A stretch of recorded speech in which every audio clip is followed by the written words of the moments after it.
around if we haven't made it. So, a few photos of Adam, somewhere near the south summit. All snow looks the same really. And then you hit the south summit and this is what you see. Just stretches out before you. There's some footprints here, rope left for us. And Hillary's Step is in here. That bit there is Hillary's Step. Got some better photos of that.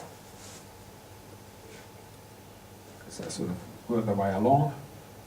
And this bit, if you look, if he turns and looks over here, this just goes into nothing. There's nothing down there for a long, long way. And these guys are just in the middle now of getting through Hillary's Step.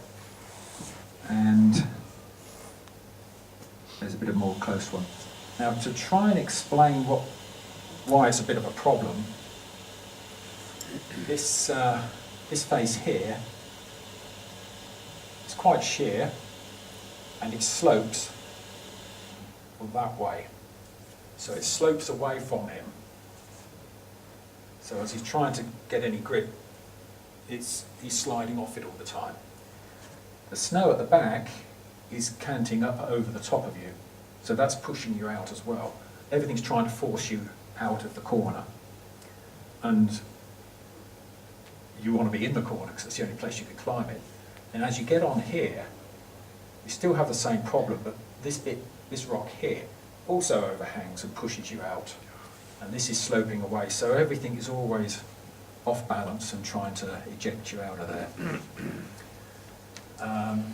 So the only way to climb it is to use your front points of your crampons right on this face. Get what you can. I'm purchasing on this face and slowly, basically it's a bridging move, sort of up like that. Getting what you can until you can totter around into the middle guy's position. Then with a bit of a struggle you're down here and then whip up to the top and that's the summit. A nice photo looking down takes you all the way down to, let's give it to the one I've got here, to here, which I think is the south summit here. So you've got a step down here, which is steep, wander along and cover the area that I've just spoken about.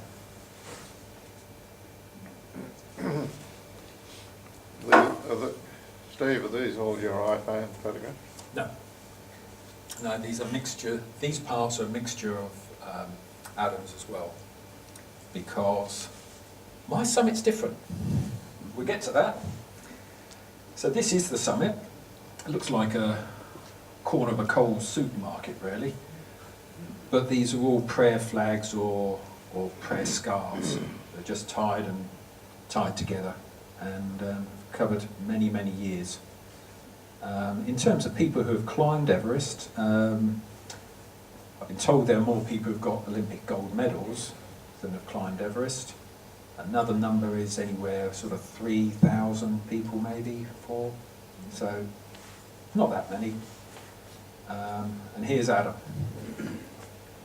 And he's a very happy chappy. Actually, he told me he's crying his eyes out inside, and it's horrendously cold, so didn't spend, maybe 10 minutes up there. He is a cold chappy. It's a fantastic morning, though.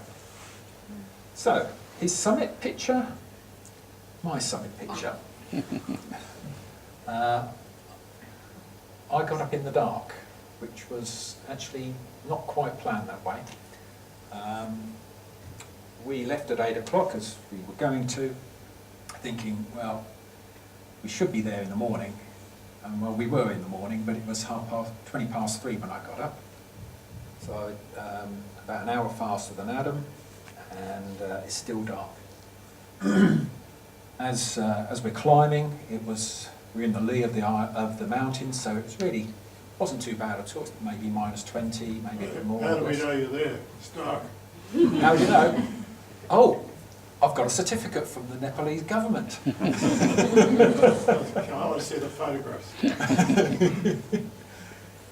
You'll be standing at the front end. Okay. Well, that could be. Actually, I don't know if you get eyes like that if you, unless you do a lot of drinking. So this is 20 past 3 in the morning, and there's no way we could hang around for dawn, because whilst it was pretty nice and okay climbing, and you can see I've got my jacket open with, you know, the ice and stuff's all over the show. You couldn't stay there once you got over the south summit onto that ridge line because the wind's really howling across. So, you know, it's again below -30. Not the place you can just stop. You know, all the time you've got to work out what you're going to do. You can't just take off your gloves because frostbite will get you within, you know, seconds almost. Freeze to any metal. Move on from that one. Now that's an iPhone photo at this stage because the other camera didn't work, and I think that other one might have been one of Alina's that she took of me. Where do the ski descents? Oh, well, I think only one bloke's done it, and he would have come down. I can't imagine him skiing down anything other than a small part of the from down towards the balcony. Everything else is just too steep for that. I can't see anyone trying to ski that. And if you're up there, there's times when, if you've had recent snow and it's consolidated enough to actually be skiable, that's okay. But I think his problem was also that he had his skis, now's the time, I can't come up and down. I'll try skiing now, and he just had ice and stuff, and that wasn't going to work. But the bit of film also looked like it was just skiing down the Lhotse face, so he wasn't skiing from the summit. Anyhow, the Japanese guy was there that year. In fact, he was coming up as I was going down. And constantly on your way up, if your zip's undone, you're constantly zipping it up and down, just trying to make sure the whole thing doesn't ice up. So a happy chappy, and just been on the go for best part of a week at this stage, and physically you're pretty stuffed, mentally you are as well.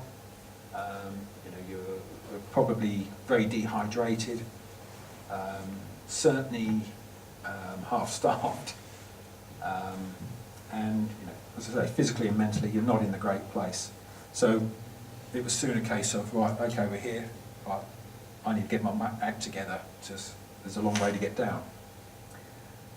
So I was only up there 10-15 minutes or so, and then we could see some lights of some people coming up the ridge, and we needed to get through Hillary Step before they got to it, otherwise we were going to stand there waiting for them to come up, and then when they finally come up, and anyone else who's come up behind them, then we'd be able to get down. So we just took the easy way and just said, right, well, we'll beat them to it, and we just squeezed in before anyone else was coming the other way.